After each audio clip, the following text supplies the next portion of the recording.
Un saludo a toda la audiencia, feliz de estar aquí en el Club del Adulto Contemporáneo, a pesar de que ya nos hemos pasado de la adultez, creo algunos, pero muy contento de estar acá, un honor, un privilegio de estar en el programa y bueno, atento a todas las inquietudes que tengan, ¿no? ¿Cuál es la historia de Chili Valdés? ¿Dónde nace Chili Valdés? A ver, yo la verdad es que siempre ese es un tema medio complicado para mí, es chistoso porque yo nací en Santiago, en Chile, y la verdad es que nunca viví en Santiago, en Chile, o sea, en esa época, si bien mi familia aún vivía en Chile, no vivíamos en Santiago, vivíamos en Copiapó, en la tercera región. Mi hermano era asmático, entonces al ser asmático mi padre tuvo que elegir un lugar donde residir que sea muy seco.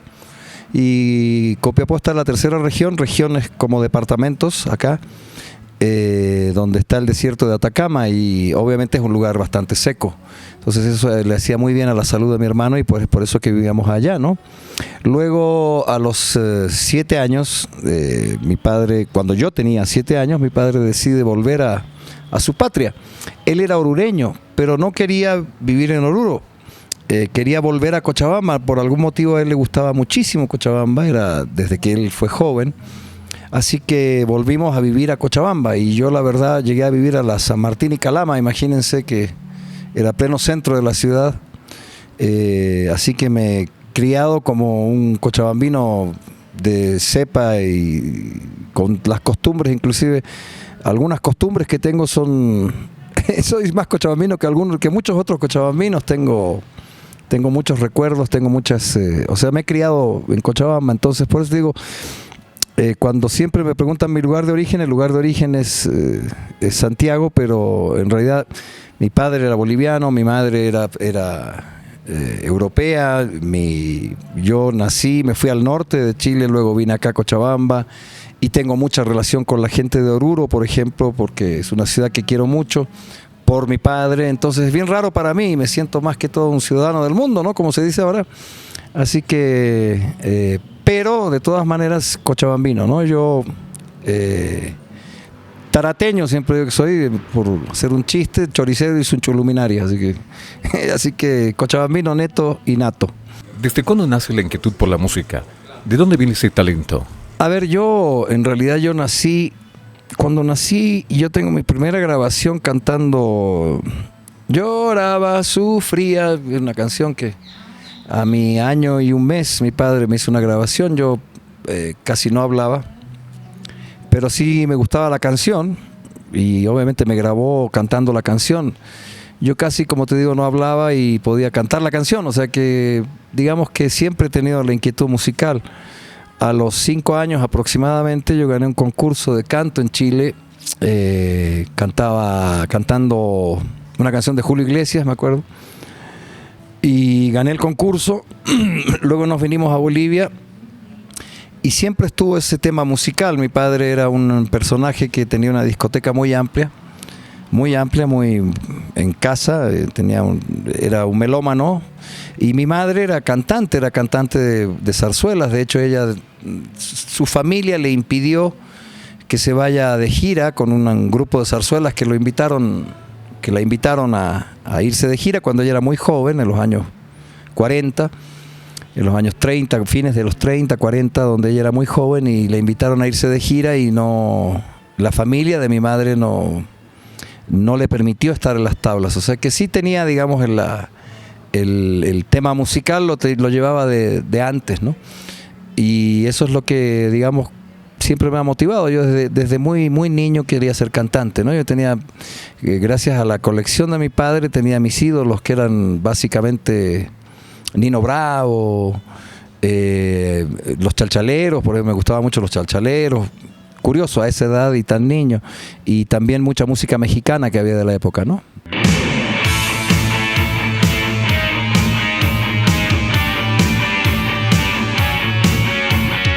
Entre los 14 y los 15 años de mi vida hicimos un grupo en el colegio. Yo estaba en el angloamericano e hicimos una banda que se llamaba Destructor, una banda de rock. Nos presentamos en un festival en el teatro de la Universidad Mayor de San Simón. Ese fue nuestro debut y despedida de la banda, pero ahí justamente los chicos de Sacrilegio, que habían fundado el grupo el año anterior, el 84, se quedaron sin cantante. Cantaba Walter Bustamante, que al día de hoy es un gran amigo de todos nosotros. Es un hombre que se desempeña en banca, un hombre muy exitoso, y él se tuvo que retirar por sus estudios y qué sé yo. Entonces estaban sin cantante. Me vieron cantar en ese festival y me invitaron inmediatamente a la banda, y así es como entré a Sacrilegio, ¿no? Yo no soy miembro fundador, entré un año después.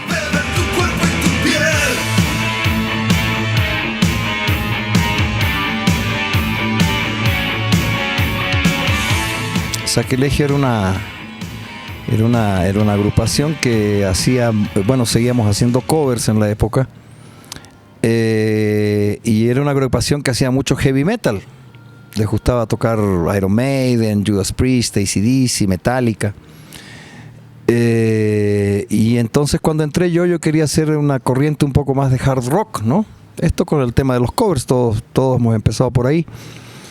Y salió una canción en esos años salió una canción de un grupo que se llamaba Cinderella, que era Nobody's Fool. Y no llevaba teclados, entonces yo les insistí para que toquemos la canción. Cuando fuimos a tocar la canción fue apoteósico, fue un éxito total, porque la verdad es que la mayoría de los grupos no hacían este tipo de canciones de hard rock, que estaba muy de moda en la época. Entonces, el grupo tuvo una pequeña transición hacia el hard rock, ¿no es cierto? Y es ahí donde me pongo a componer. En esto fue parte muy importante, digamos, en el tema de la composición fue parte muy importante Chichina, Susana Lino, que era la tecladista, que entró también porque yo quería tocar The Final Countdown, por ejemplo, y te llevaba teclados, entonces había que tener un tecladista.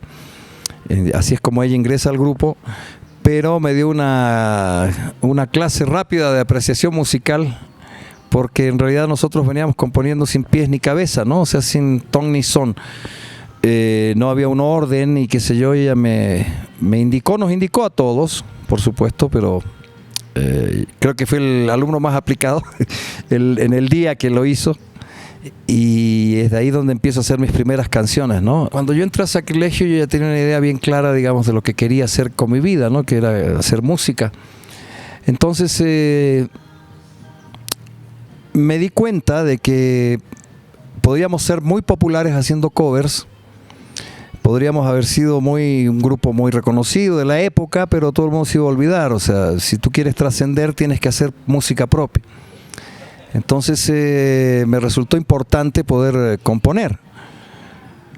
Hice 3 canciones, compuse 3 canciones y las empezamos a tocar en los conciertos. Entonces la gente respondía muy bien a las canciones. Hasta que les dije a los muchachos, tenemos que empezar ya a hacer conciertos con canciones propias. Imagínense, en aquella época era algo impensado tal vez. Y me dijeron que sí, que no había problema, pero hicimos un trato, que íbamos a llegar cuando tengamos 10 canciones, íbamos a hacer un concierto con nuestras 10 canciones. Y resulta de que yo les dije, ningún problema, en 2 semanas ya teníamos 10 canciones. ¿Por qué? Porque yo era el que las hacía. Entonces, como yo las hacía, yo me dediqué a hacer todas las canciones que faltaban. Ya no importaba si eran buenas, malas, no importa, lo que yo quería tener era el número para poder tocar. Porque mi idea básica y principal era de que la banda tenía que tocar canciones propias, ¿no? O sea, tenía que tener su identidad propia. Entonces, ya tuvimos nuestro primer concierto con puras canciones propias en la Semana de Arquitectura, en un concierto de la Facultad de Arquitectura, justamente en los predios de la facultad, en la Universidad Mayor de San Simón, donde, todo el mundo estaba esperando que toquemos covers. Yo hablé un poco con la gente y les dije, no vamos a tocar ya más covers, que se vamos a hacer nuestras canciones. Muchos se enojaron, nos empezaron a tirar sillas, y había que esquivarlas. Por suerte éramos jóvenes todavía, así que había bastante dinamismo, pero lo lindo y lo bueno es que gran parte del público se empatizó, digamos, con la idea que había de hacer las canciones propias y empezaron a defendernos, a pelearse con esta gente, ¿no?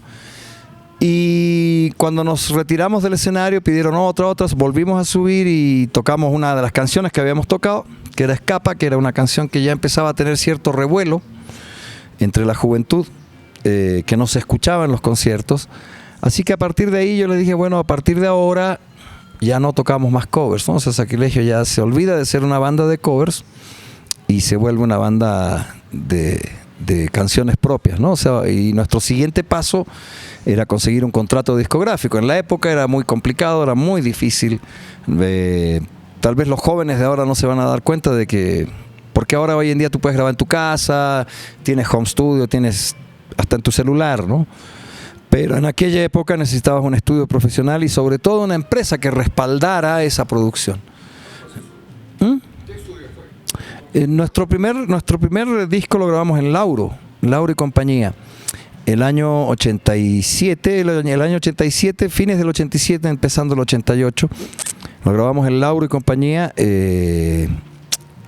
Para conseguir el contrato también fue un show porque yo hice una grabación en otro de los shows, hice una grabación en vivo de Escapa precisamente y la llevamos a la radio, que en aquella época una de las radios más famosas era la Infinita FM, era la radio más sonada entre los jóvenes y qué sé yo. Y tuvimos la suerte de entrar en el ranking y de llegar a ser el primer lugar del ranking con la canción Escapa. Entonces con ese background, digamos, yo me fui empecé a solicitar, digamos, a las disqueras y la primera que teníamos en Cochabamba y la más grande era Lauro y compañía. Era casi impensado poder tener un contrato con ellos. Ellos hacían, Lauro siempre se caracterizó por tener un 99.99% de grupos folclóricos, ¿no? Pero, o sea, yo estaba con toda la idea y con todo el mundo y yo ya tenía todo el destino trazado, estaba como caballo cochero, ¿no? O sea, quería eso. Entonces me di cuenta de que si quería tener una opción de poder grabar en Lauro, tenía que hablarle a don Laureano Rojas, tenía que hablar con la cabeza, porque la gente que trabajaba en Lauro en esa época me daba vueltas, ¿no? Me daba largas, o sea, me mandaban no, venga mañana, vente tal día, vente aquí, qué sé yo. Entonces dije, bueno, me fui a esperar a don Laureano porque tenían, que sigue siendo lo mismo básicamente, en la jardinera de las Heroínas. Me paré al medio de la jardinera porque al frente tenían la imprenta, ¿no? La papelera Lauro, que sigue funcionando, y al frente estaba, bueno, desde los canales el canal de televisión, la Infinita, la Radio Cosmos, el estudio de grabación, qué sé yo, Lauro Records, o sea, estaba todo ahí. Entonces dije, este señor tiene que cruzar algún día, tiene que cruzar en algún momento y entonces el rato que cruce ahí lo abordo, porque si no, no había opción, ¿no? O sea, era bien complicado, digamos, era gente muy poderosa, gente muy ocupada, qué sé yo, era un hombre de negocios fantástico, don Laureano. Y así que me di a la tarea de eso, me fui a parar a la mitad de la jardinera a esperarlo a que cruce algún día. Yo me empecé y fui un lunes, ¿no? Y obviamente me paraba en horarios de oficina y decía, pucha, ya va a salir, ya va a venir. Y es como la ley de Murphy, ¿no? O sea, pasó el viernes a las 4 de la tarde. Estuve toda la semana parado en el medio de la jardinera, la gente me miraba y diría, ¿qué le pasa a este loco? Pero yo estaba parado ahí con toda la ilusión, con toda la voluntad de hacerlo, ¿no? Si hubiese decidido hacerlo el viernes, por ejemplo, hubiésemos quedado fantástico, porque iba el viernes en la mañana y yo lo encontraba en la tarde, pero no, me comí toda la semana hasta que pasó don Laureano, y yo lo abordé en la jardinera, como que se asustó, ¿no? Don Laureano, le dije, ¿qué pasa? Me dice, no, mire, no se preocupe, yo soy músico, le digo, soy el cantante de Sacrilegio y somos número 1 en su radio y yo quería ver si podemos hacer un contrato, grabar. Y me queda mirando y seguramente supongo de que él habrá escuchado algo de Sacrilegio por lo de la radio. Y me dice de Sacrilegio, me dice que hacen rock, así, caramba, ya. A ver, venga conmigo, me dice. Para mí fue una cosa extraordinaria. Entramos a las oficinas, me lleva al segundo piso, me acuerdo unas escaleras largas, a su oficina, y entonces llama a la gente que trabajaba para él, a sus manos derechas, y les dice, bueno, haremos, este muchacho dice que es de Sacrilegio, dice que están en el número 1, a ver, ponga la música, dice. Sí, el tipo le corrobora, ¿no? Sí, que están en el número 1, en la infinita, qué sé yo. Pone el cassette y dice, bastante interesante. Yo estoy seguro que a don Laureano jamás le gustó Sacrilegio, pero era un hombre de negocios, un excelente hombre de negocios. O sea que dice, bueno, que graben. Si está en primer lugar hay que aprovechar, que graben a la brevedad. Nunca me olvido esas palabras porque esas fueron, primero que nada, bueno, cambiaron el destino y la vida de todos nosotros. Cambiaron, son las palabras, digamos, clave en la historia de la vida de cada uno de nosotros, de los integrantes de Sacrilegio. Sobre todo mi vida, por supuesto, y siempre las recuerdo porque el hombre tenía una visión empresarial muy grande, ¿no? O sea, dice, si está en primer lugar hay que aprovechar, grábenlos al tiro. Cosa que para mí, yo, esperándolo una semana, imagínate, esperándolo una semana, no teníamos nada y de repente tenía un contrato de grabación para hacerlo en 2 semanas. O sea, para entrar al estudio en 2 semanas, yo había entrado a algún estudio quizás, no sé, a mirar de afuera, porque en aquella época los estudios eran lugares muy cerrados, muy restringidos, entonces no había oportunidades. Es más, creo que no había entrado nunca a un estudio en realidad, o sea, y pucha, me puse feliz. A ver, bueno, revise con él las formas del contrato, revise el contrato, fírmelo, qué sé yo, y yo le digo, bueno, no voy a leer nada, ¿dónde hay que firmar? ¿Qué hay que hacer? Claro, quiero llegar a casa hoy día, viernes en la noche, además viernes en la noche justo, ¿no? A celebrar con los muchachos, porque... Así que ese rato firmé el contrato, me preguntaron mi carnet de identidad, yo lo anoté, qué sé yo, con la salvedad de que, bueno, luego con el tiempo me doy cuenta, yo era menor de edad en esa época, o sea que no podía firmar el contrato, pero obviamente no pasó nada porque nadie faltó al contrato, pero no podía firmarlo legalmente, así que ya saben la gente de Lauro. Así que ya entramos, 2 semanas después entramos a grabar, ¿no? Algo que fue también traumático, difícil, complicadísimo. En aquella época todos grabábamos juntos, ya existían las pistas, pero don Emilio Panoso, que era el sonidista de la época de Lauro, que era un hombre, un ingeniero de sonido reconocido en todo el país, era muy linda persona, pero obviamente de pocas pulgas. Había que hacer una toma, no, otra toma, no, a la tercera ya muchachos, váyanse a ensayar a casa y vuelvan luego. Y eso era para no volver nunca, ¿no? O sea que había que hacerlo bien había que hacerlo bien.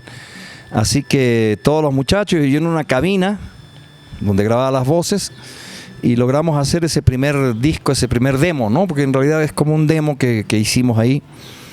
Que empezó a sonar mucho, o sea, y tuvo bastante venta ese pequeño cassette que sacó Lauro, tuvo bastante venta.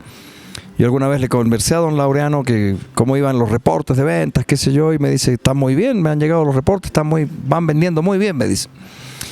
Yo lo recuerdo con mucho cariño a don Laureano, ¿no? Como una gran persona, un hombre muy simpático, muy afable, muy humano, muy sociable, así que imagínense, no me arrepiento para nada de haberlo esperado una semana, porque creo que tomé la decisión correcta en ese momento. Era él con quien tenía que hablar.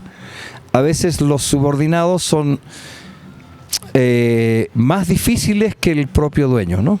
A veces los subordinados se arrogan,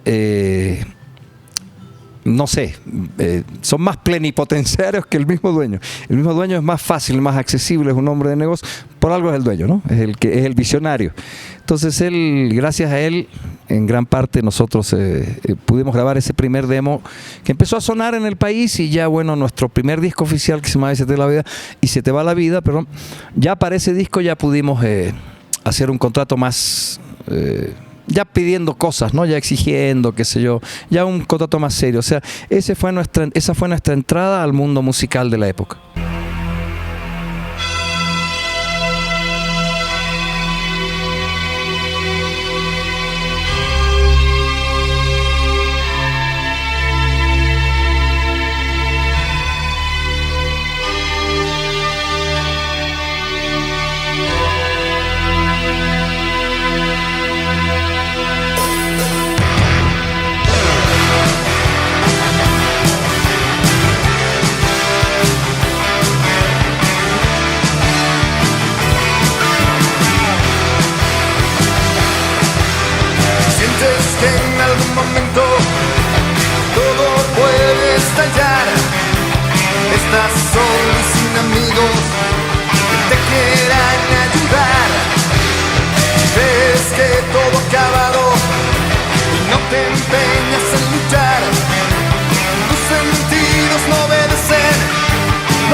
sin cadenas y con libertad.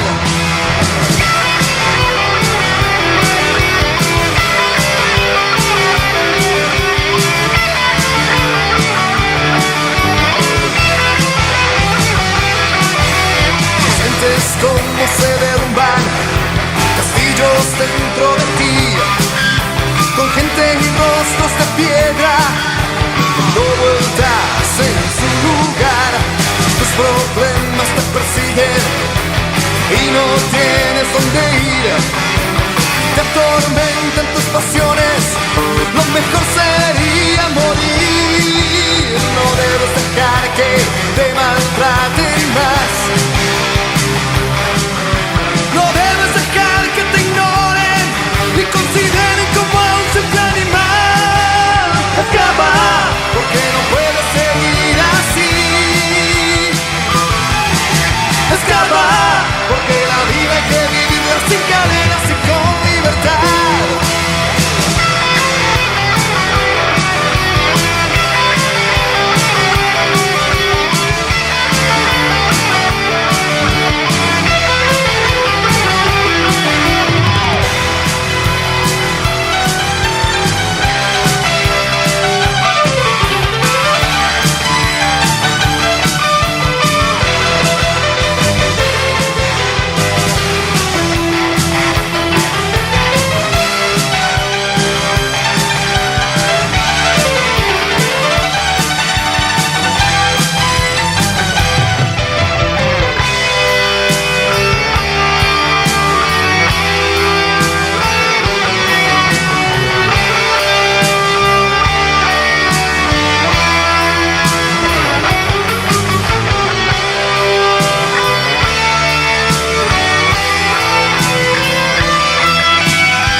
Ahora o nunca, pero sientes ganas de seguir.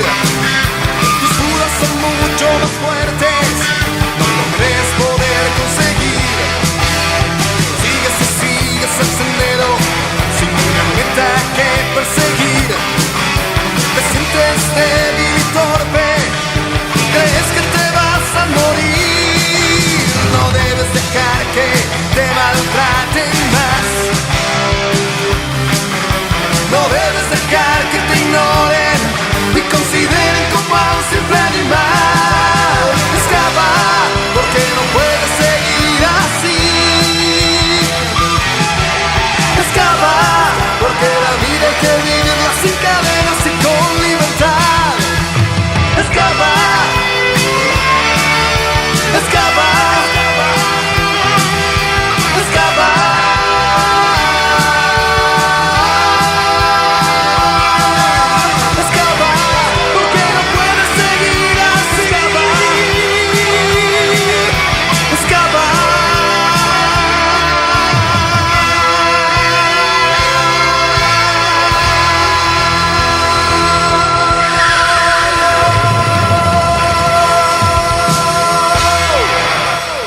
Hacemos una pausa. En instantes retornamos.